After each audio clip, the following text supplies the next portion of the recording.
आकाशवाणी मध्य प्रदेश से प्रस्तुत हैं प्रादेशिक समाचार।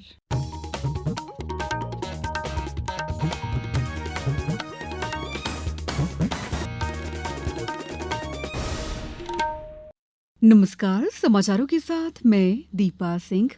सबसे पहले मुख्य समाचार।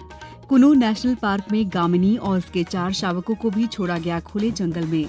मुख्यमंत्री डॉ मोहन यादव ने गर्मी में सार्वजनिक स्थानों पर प्याऊ लगाने के दिए निर्देश। प्रधानमंत्री के पॉडकास्ट में उल्लेख पर बिचारपुर के मिनी ब्राजील के खिलाड़ी हुए खुश। और अशोकनगर में 3 दिवसीय करीला धाम मेला कल से होगा प्रारंभ। अब समाचार विस्तार से। कुनो नेशनल पार्क के खजूरी पर्यटन जोन में आज कामिनी और उसके 4 शावकों को खुले जंगल में छोड़ा गया। शावकों में 2 नर और 2 मादा है। गामिनी और उसके शावकों को रेडियो कॉलर पहना दिया गया है। इससे खुले जंगल में उनकी निगरानी की जा सकेगी।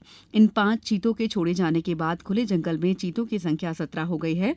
बाड़े में केवल 9 चीते रह गए हैं। मुख्यमंत्री ने मीडिया को जारी संदेश में कहा कि आज का दिन प्रदेश के चीता प्रोजेक्ट और वन्य जीव संरक्षण की दृष्टि से महत्वपूर्ण है।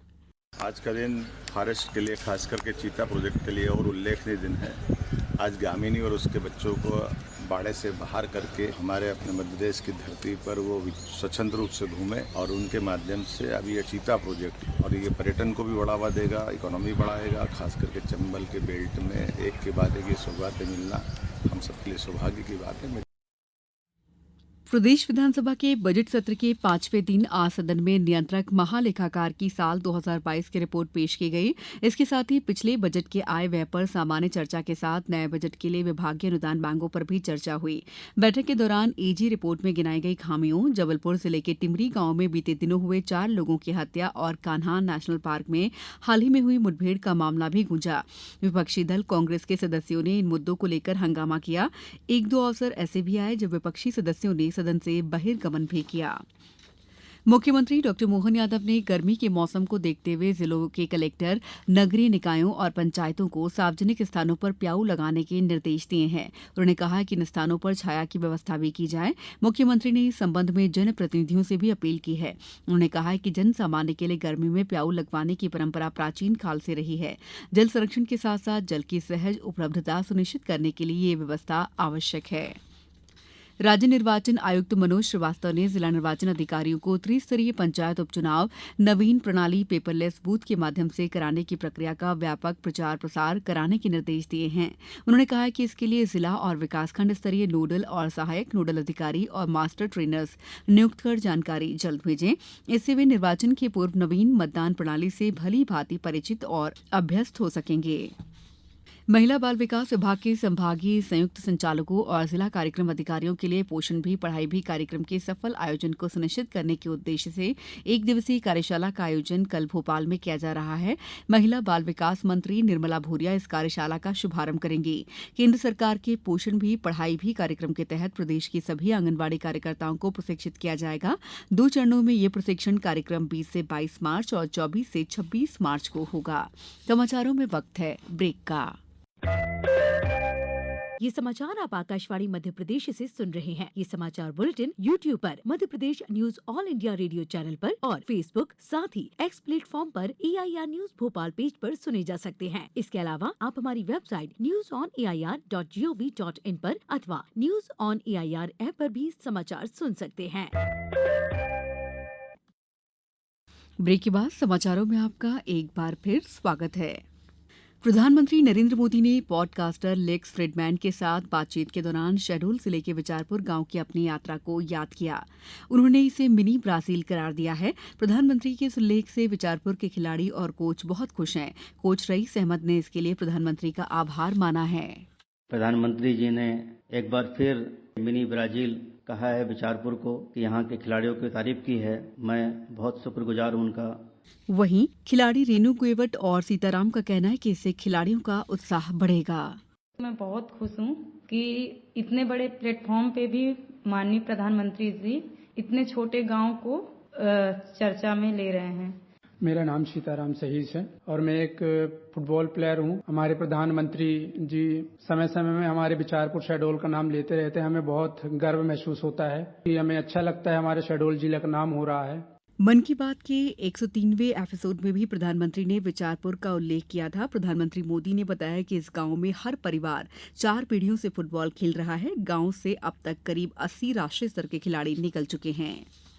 अमेरिका के राष्ट्रपति डोनाल्ड ट्रंप ने भी अमेरिका के पॉडकास्टर और यांत्रिक मेधा शोधकर्ता लेक्स फ्रिडमैन के साथ प्रधानमंत्री नरेंद्र मोदी के पॉडकास्ट साक्षात्कार को आज अपने सोशल मीडिया प्लेटफॉर्म पर साझा किया। साक्षात्कार में श्री मोदी ने राष्ट्रपति ट्रंप के साथ अपने संबंधों के बारे में विस्तार से चर्चा की।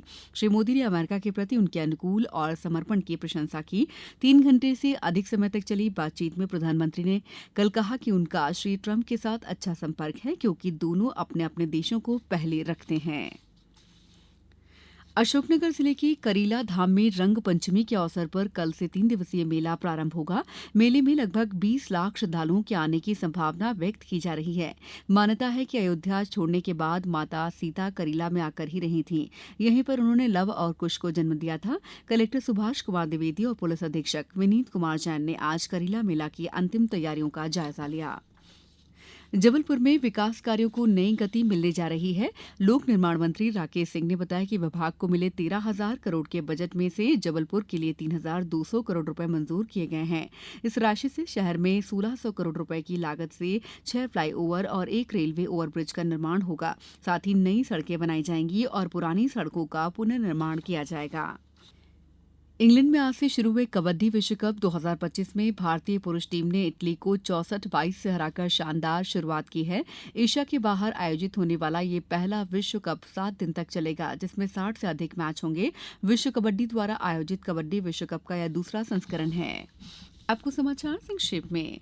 विधानसभा अध्यक्ष नरेंद्र सिंह तोमर के सभापतित्व में आज विधानसभा में कार्य मंत्रणा समिति की द्वितीय बैठक संपन्न हुई, जिसमें सत्र संबंधी कामकाज के संबंध में विचार विमर्श हुआ।